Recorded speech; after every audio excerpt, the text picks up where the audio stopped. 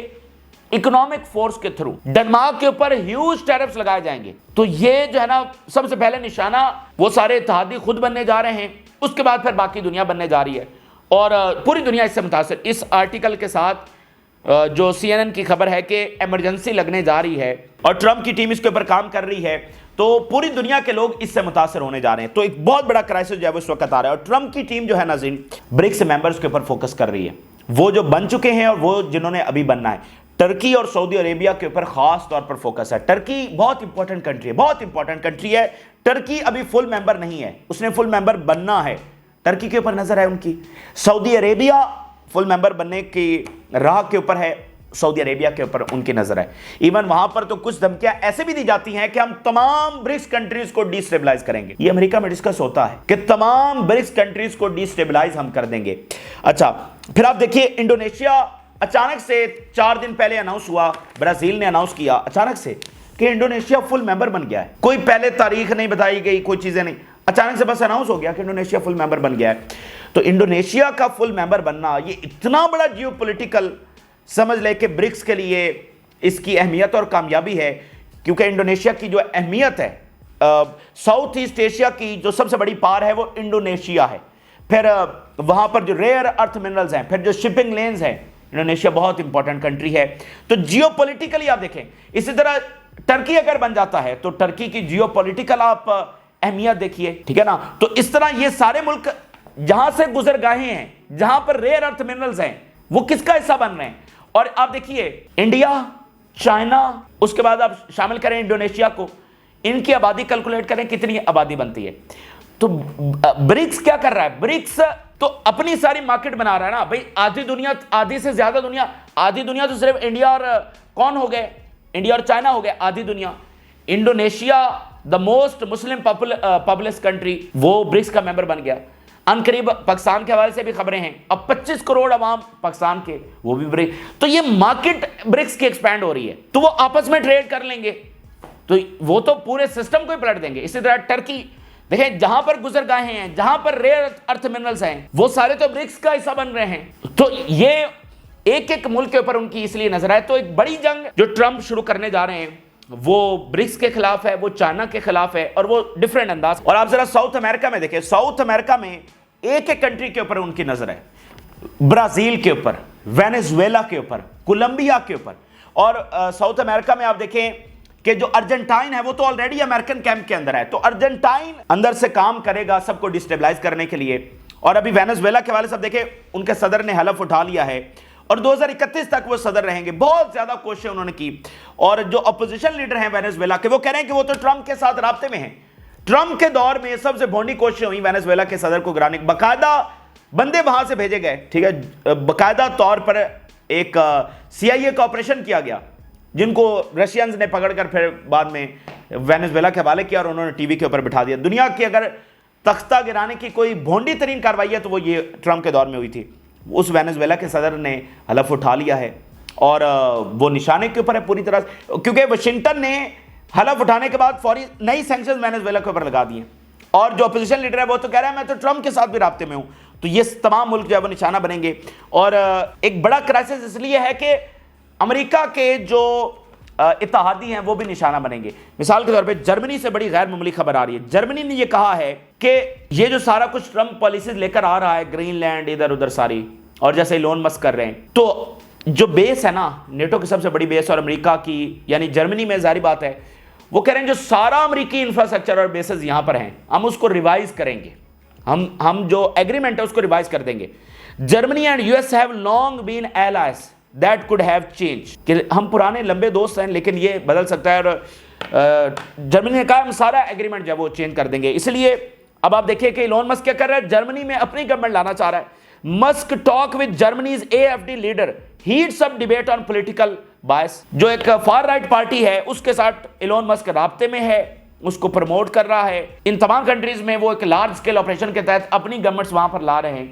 تو ایک پھڈا Canada, Greenland, Europe, Denmark, Mexico, South America, یہ اور پھر الٹیمیٹلی چائنا، یہ ایک الگ لیول کی جنگ ہے. یعنی یہ آپ دیکھیں 5-7 مہینے پہلے کیا تھا، غزہ کی جنگ رک گئی تو دنیا میں امن ہو گیا، یوکرین کی جنگ رک گئی دنیا میں امن ہو گئی. اب یہ نہیں ہے. اب جنگیں پرانے فرنٹس بند ہو سکتے ہیں لیکن دنیا میں امن ہوتا ہوا نظر نہیں آ رہا، بلکہ کچھ اور ہی نظر آ رہا ہے، کچھ اور ٹرموائل، کیوس اور بہت کچھ، اور پراپر ڈائریکٹ وارز یہ مزید نظر آ رہی ہیں نئے فرنٹس کے اوپر.